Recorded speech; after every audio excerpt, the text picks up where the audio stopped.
Let's talk today all about how to be consistent as a travel agent and build those habits that are best going to help you. Hello, I am Lauren. I am a travel advisor and I help people become travel agents.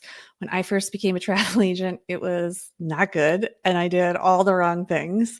And it took me about a year to figure it out. I wasted a lot of time and a lot of money. So I'm here so that you don't have that same thing happen to you. So let's talk about habits that will help you to become the best travel agent as possible. So you also, if you haven't seen any of the videos before, you might want to go back to the video that I did before this, which is what do travel agents do? So you know this regular things that people do as a travel agent, and it's not an exhaustive search, it's just a partial list.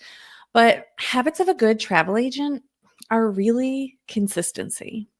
And a lot of times, what people struggle with is what I did at the beginning also. It's figuring out how can you fit in becoming a travel agent in your life as it is now. So oftentimes people start off as a part-time travel advisor. That's what I am now too. And it was challenging. I don't know why I thought it was a good idea to start it during COVID while I had my son at home and was teaching at home also at the same time. But I did. And I learned a lot in that year. And the biggest thing is just consistency. I had no idea what social media was in the beginning. And social media has even changed since I started. TikTok was like just starting as we went like the year that we had the shutdown. And so it wasn't as big at the time. And I was just learning Instagram at that time. And like I had been on Instagram, but like I didn't know how to make a post. I had not posted at all on Instagram before. So I had to learn. And so every day I would just get on Instagram and I would post. As a travel advisor, I would just be like, okay, I'm posting today. That's my job. And I would just post. And I learned a lot. I learned a lot about what I should not be doing and a lot of what I should be doing. And some of that was just, I didn't have that direction at the beginning. And since I didn't set myself up in the beginning with the right agency, so I did not have any training. It was just sort of like, okay, learn on your own. You've paid some money, great. Go figure it out. And that's the biggest thing I would say. Habits of a good travel agent would be, someone who does their research. Research before they pick their travel agency. Research for their clients once you become a travel agent, that you are researching. Even if you are 100% sure about something, you're going to just go and make sure just one more time before you tell that person the answer to that question. Because if you get that their check-in is at 3 p.m. and then they get there and it's really 4 p.m., they're going to be mad that they specifically asked you that question and you didn't get it right. And it would be a 10-second thing for you to look up and confirm before your client left. So research is that big portion. You want to research before you pick an agency to apply to. You want to research once you become a travel agent for your clients. And you will slowly build up, that repertoire that, hey, I remember this, or I have this contact that I can contact and talk to this person in our agency because they know all about, going to Alaska or wherever it is. And this will help you to build so that you have a lot of that information. So you're not constantly taking time to research every single portion of every single trip. Education is another huge part of a good habit for a travel agent.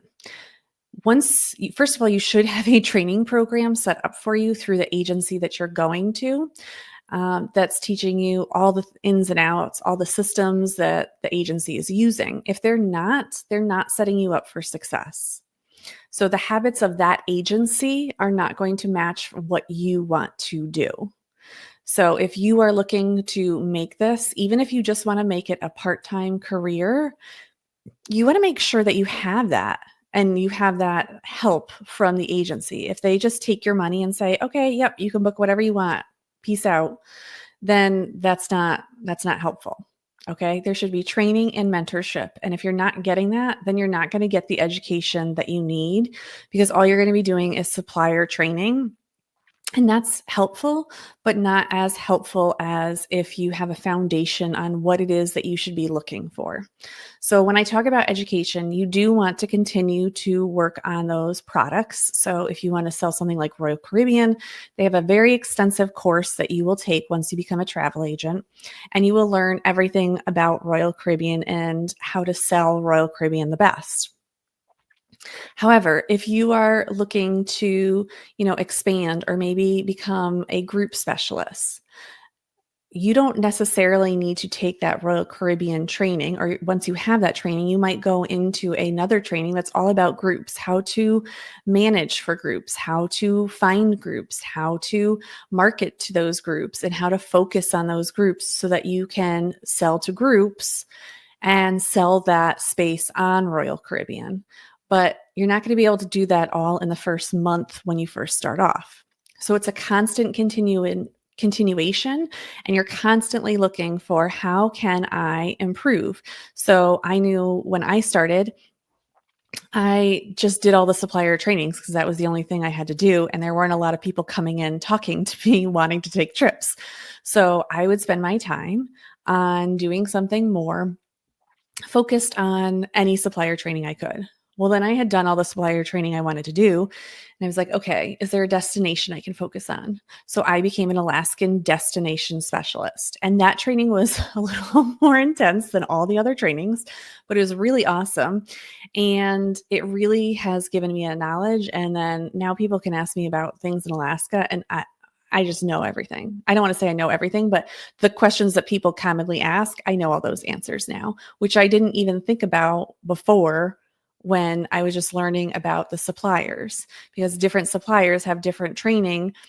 And until you really focus on a destination, it really didn't sink in with me like, oh, okay, right. I would need to know that, cruising is from, May until September, except Norwegian, who kind of slips in April and October to get their extra time in, but they have a bunch of trouble on the ships and nothing's open on land and all that stuff.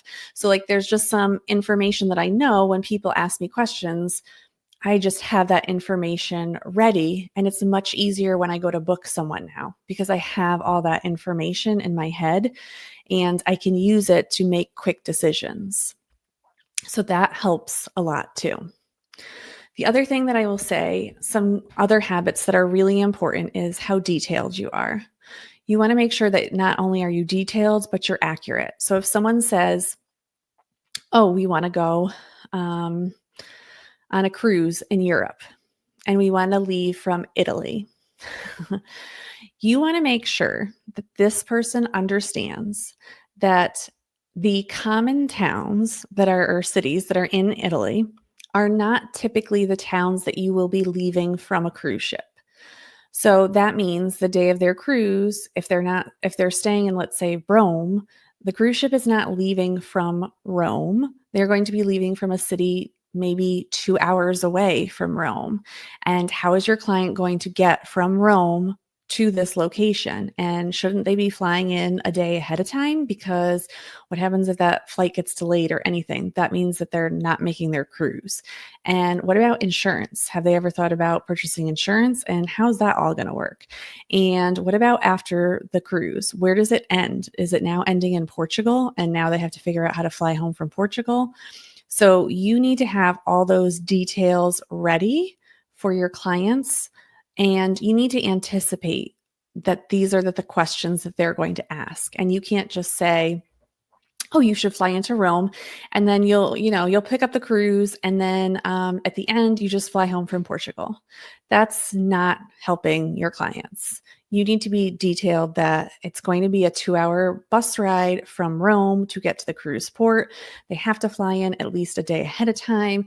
They have to make sure that they have the right European size luggage, because the American sizes will not be accepted on the flights, and they'll check their carry-on bags if they do not meet the requirements for all that stuff. So you have to anticipate all of these questions and make sure that you are giving that information to your clients.